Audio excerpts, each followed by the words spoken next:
Почитувани, денеска официјално требаше да почне вселувањето на студентите во студентските домови на територија на град Скопје. Како што гледате, не само што вселувањето не е почнато, туку МОН и студентскиот центар се уште ги немаат објавено списоците за примени студенти. МОН и студентски центар, иако со конкурс, сами се обврзаа дека списокот на примени студенти ќе биде објавен на 30 август, тоа го немаат направено. И 3 дена потоа ни трага ни глас.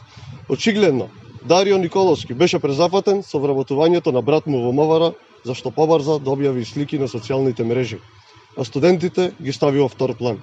Драги студенти, брат му на Дарио важно е вработен во Мовара и ќе зема плата од македонските даношни одврсници, од вас и вашите родители.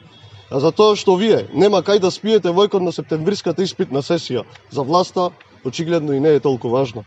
Над 4000 студенти нема кај да се сместат и останаа на улица. Власта доцни со сместувањето и за тоа некој треба да сноси одговорност. Особено што ваквиот случај со СДСМ стана пракса. Со списоците се доцнеше и лани.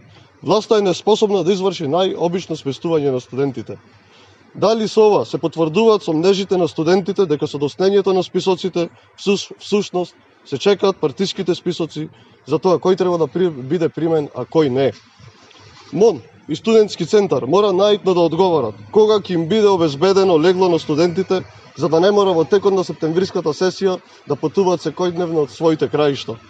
Време е да преземете одговорност за вашата неспособност. Одговорност мора да има. Благодарам за вниманието.